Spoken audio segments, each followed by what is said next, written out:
Hai, sebelum menonton, alangkah baiknya untuk menekan tombol subscribe dan lonceng terlebih dahulu ya. Ayo, jangan lupa. Selamat menonton. Ketika Iblis Jatuh Cinta, episode 82, Bermain-main di Bawah Selimut, karya Via Raya. Teona menatap Iko Sagon sendu. Mengingat kisah yang ibu mertuanya ceritakan membuatnya sedikit tidak percaya. Bagaimana bisa pria seperti Iko Sagon bisa menjadi hancur hanya karena kehilangannya? Kenapa? Apa kau tidak mau memberiku kesempatan? Iko Sagon mengangkat kepalanya menatap Teona serius. Tidak, aku akan memberimu satu kesempatan lagi untuk memperbaiki segalanya. Jadi, seandainya sikapmu masih seperti yang dulu, maaf karena aku tidak bisa terus-menerus berada di sampingmu dan terpaksa harus pergi seperti sebelumnya. Balas Teona menggebu. Apa kau serius? Tanya Iko Sagon tidak percaya. Ya, sangat-sangat serius, sahut Teona mantap. Mendengar jawaban yang Teona lontarkan membuat Iko Sagon berlari dan mendekap tubuh istrinya erat. Ia merasa kebahagiaannya kali ini terasa lebih lengkap. Terima kasih banyak sayang, terima kasih. Aku janji tidak akan pernah menyakitimu lagi. Aku janji akan selalu membahagiakanmu. Ujar Iko Sagon tersenyum bahagia sekaligus lega. Hentikan Osa, aku bisa kehabisan napas kalau kau memelukku seperti ini. Protes Teona merasakan sesak. Maaf sayang, aku hanya terlalu senang dan bersemangat saja. Iko Sagon menjauhkan tubuhnya sedikit. Jadi, berhubung kita sudah baikan, bisakah kau kembali ke kamar kita?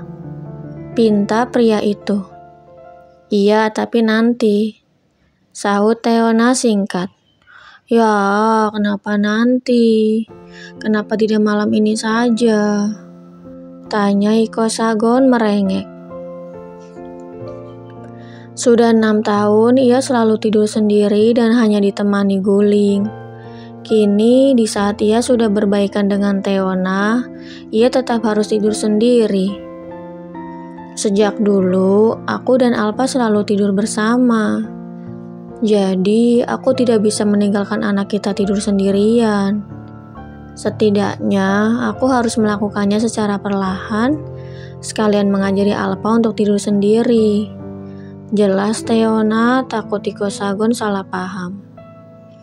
Baiklah, aku mengerti.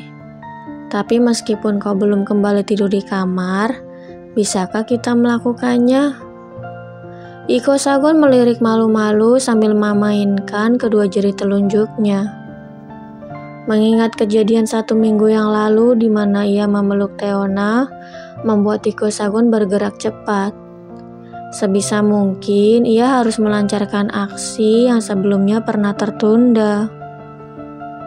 Melakukan apa? Tanya Teona belum memahami arah pembicaraan suaminya. Melakukan itu Theo, sahut Iko Sagon sambil mengedip-ngedipkan matanya. Itu apa sih? Yang jelas dong, jangan setengah-setengah. Sanggah Teona masih belum mengerti. Itu. Bikin adik buat Alpa biar tidak kesepian. Ujar Iko Sagon setengah berbisik. Astaga Osa. Teona memukul bahu Iko Sagon. Lalu ia menyembunyikan wajahnya yang memerah dan beranjak pergi. Melihat sikap malu-malu Teona membuat Iko Sagon tersenyum gemas. Ia lekas berbalik dan mengejar istrinya.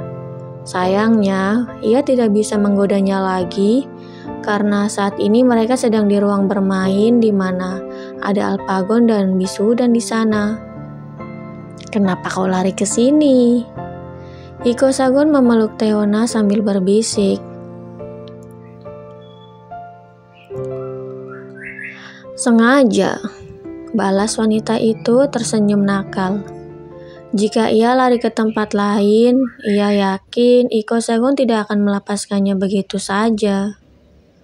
"Awas saja nanti malam. Aku tidak akan membiarkanmu begitu saja," bisik Iko Sagon sambil meniup-niup di telinga Teona. Pria itu sengaja menggoda dengan memberikan rangsangan-rangsangan kecil. Selain meniup, ia juga mengecup tengkuk Teona singkat. Ia ingat betul di mana area sensitif istrinya. "Osa," protes Teona sambil menoleh ke belakang. Sayangnya, Iko Sagon bergegas cepat dengan mengecup singkat bibirnya. Dengan manik mata yang terbelalak, ia menoleh kemana putranya dan Bisudan berada. Beruntung mereka berdua sedang asik bermain dan tidak menyadari keberadaannya. "Osa, kau ini benar-benar ya," geram Teona. Akhirnya Iko Sagon yang dulu mulai kembali lagi. Teona memukul tangan Iko Sagon dan yang melingkar di perutnya. Berhubung saat ini mereka berdiri tepat di depan pintu, jadi ia berusaha melepaskan diri dan hendak mendekati putranya. "Mami," panggil Alpagon. Mendengar suara langkah mendekat membuat anak kecil itu mengangkat pandangan dan melihat ibunya melangkah mendekat.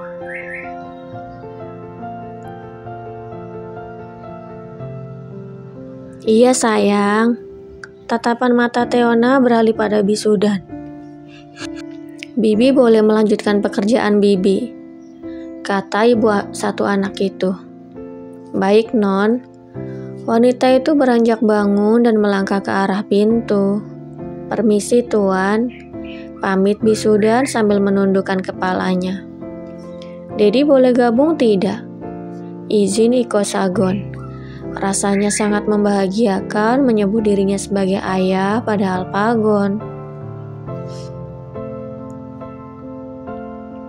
"Boleh, Dedi," jawab Alpagon bersemangat.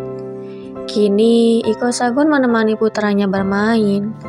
Terkadang mereka melakukan permainan kuda-kudaan dengan Alpagon naik di atas punggung ayahnya. Terkadang juga mereka bermain pesawat dengan Alpagon yang duduk di tengkuk pria yang baru saja diketahui sebagai ayah kandungnya.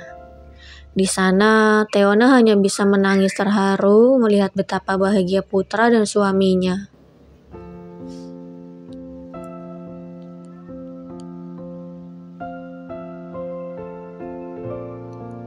"Andai dulu aku tidak pergi, akankah kami merasakan kebahagiaan ini?" batin Teona bertanya-tanya. Ya, pertanyaan itu cukup menarik untuk didengar. Andai ia memilih bertahan, mungkinkah Iko Sagon menemukan fakta tentang dirinya di hotel? Jika tidak, keputusan untuk pergi adalah pilihan terbaik. Jika iya, maka keputusan pergi adalah pilihan terburuk karena banyak orang yang terluka. Baik dirinya, Iko Sagon, dan Alpagon yang tidak mendapatkan kasih sayang ayahnya selama 6 tahun di dalam kandungan juga setelah dilahirkan. "Akhir pekan besok aku mau ke rumah papa," celetuk Teona. "Oke, biar aku temani," balas Iko Sagon sambil mengusap lembut pucak kepala istrinya. "Tidak apa-apa, aku bisa sendiri kok. Aku hanya ingin mengenalkan Alpa pada kakeknya. Aku juga ingin. Pokoknya aku temani nanti," potong Iko Sagon bersikeras. Mulai detik ini, Iko Sagon tidak akan membiarkan Teona pergi sendiri ataupun menggunakan supir. Kemanapun istrinya pergi, ia akan selalu menemani. Sudah bisa dipastikan alasannya kenapa. Tentu saja karena ia takut ditinggal pergi lagi. Jadi sebisa mungkin ia akan menjadi lem yang tidak akan pernah lepas dari Teona. Aku hanya akan mengenalkan Alpa dan mengambil barang-barangku juga mendiang Mama. Jadi kau tidak perlu takut. Ulang Teona mengerti isi hati suaminya.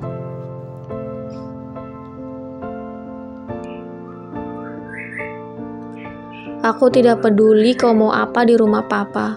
Aku hanya ingin selalu bersamamu dan Alpa. Sanggah Iko Sagon dengan raut yang tiba-tiba muram. Baiklah, kau boleh ikut menemaniku. Putus Teona dengan manik mata yang berkaca-kaca. Oke, deal. Dengan semangat, Iko Sagon menoleh menatap istrinya. Kenapa menangis? Kalau kau tidak mau aku temani ya sudah, tidak apa-apa.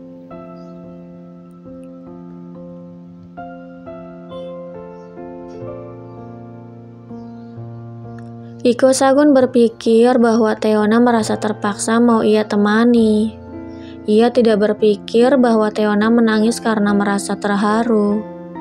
Terselip sebuah penyesalan di mana ia meninggalkan pria itu bertahun-tahun lamanya. Tidak, bukan itu. Aku merasa sangat bahagia, Osa. Sanggah Teona mengulas senyum di tengah tangisannya. Astaga Theo, aku pikir. Kemarilah. Pria itu merentangkan kedua tangannya. Alpa juga, kemarilah.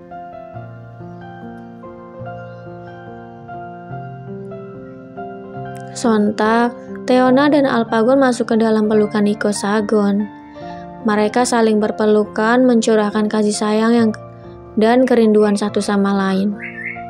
Malam harinya, Iko Sagon sedang duduk di atas tempat tidur membacakan dongeng.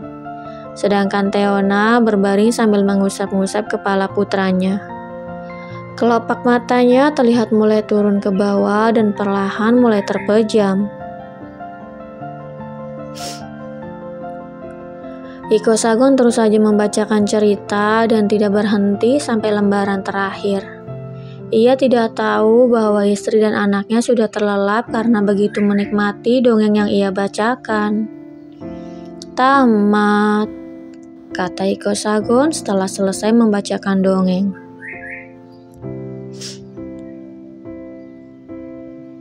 Pria itu menoleh ke samping dan mendapati istri dan anaknya sudah tertidur. Sambil menghela nafas lega, ia tersenyum senang. Baru pertama kali membacakan dongeng dan dua orang tercintanya sudah langsung terlelap.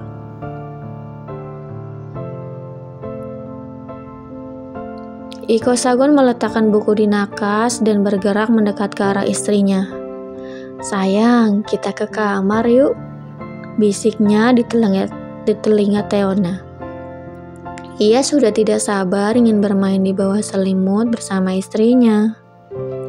Bersambung.